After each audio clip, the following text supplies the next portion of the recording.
naman ako ng isa sa pinakamasarap na ukoy. Ang ukoy na gawa sa daon ng malunggay. Dahil isa nga ito sa mga pinakamasustansyang daon, kaya naman ito ang gagawin kong ukoy. Kaya naman ngayong araw na ito ay samahan niyo ako mga kakulit na humanap ng makukuhanan ng daon ng malunggay. Kaya naman ngayon ay kinuha ko na ang susi ng aming raptor na 3 ang gulong. Charot! Dahil magpapasama nga pala ako kay Papa para humanap ng makukunan ng daon ng malunggay. At sa bilis nga ng aming paglalakbay ay meron agad kaming natagpuan na puno ng malunggay. Kaya naman dali-dali na si Papang pumites ng daon ng malunggay at baka maabutan pa kami ng may-ari. Charot! So ayan nga mga kakulit at nakakuha na kami ni Papa ng malunggay na aming gagamitin. At ngayon ay ipapakita namin sa inyo kung paano namin gagawin ang ukoy. Dahil sa lahat nga ng gulay ay isa rin ito sa mga pinakamasustansya. At ngayon ay panoorin nyo mga kakulit kung paano namin ito gagawing ukoy. So tara, let's go!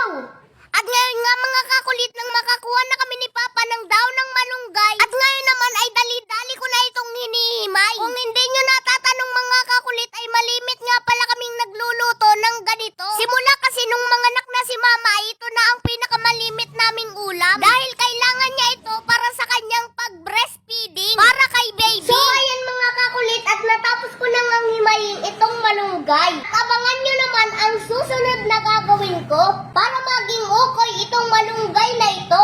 At nung matapos ko na ngang mahimay ang lahat ng malunggay ay kinuha ko naman itong itlog dito sa aming rep. At bumili na rin nga pala ako ng isang Skyflex dahil isa ito sa mga gagamitin ko para gumawa ng ukoy na malunggay. At ito nga palang mga bagay na ipinapakita ko sa inyo mga kakulit ay isa ito sa mga bagay na makakatipid ka. Nakatipid ka na, masustansya pa. So ayan mga kakulit at dahil wala tayong harina kaya naman crispy fry na lang ang ilalagay natin.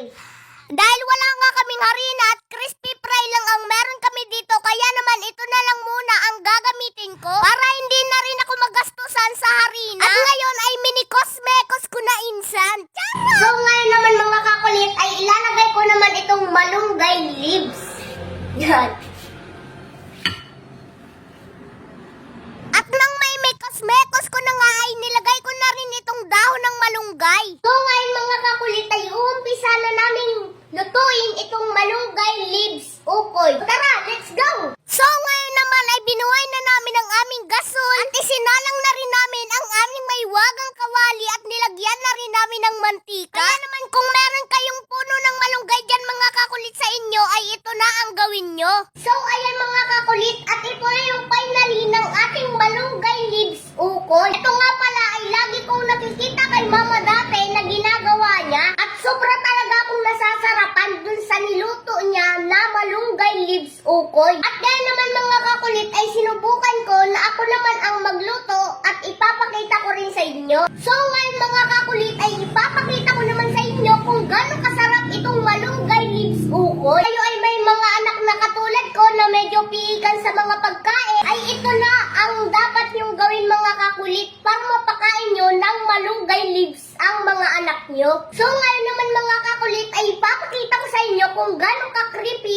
itong malunggay leaves. So ito mga kakulit, panoorin nyo ako.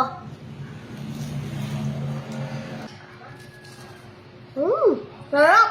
Sobrang creepy! Grabe, sobrang sarap ng mga kakulit.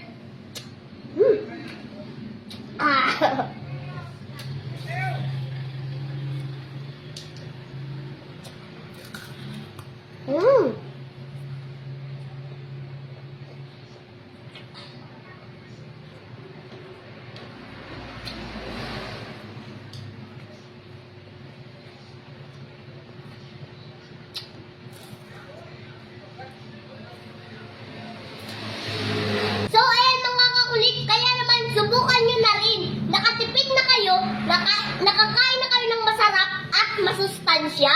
Oh.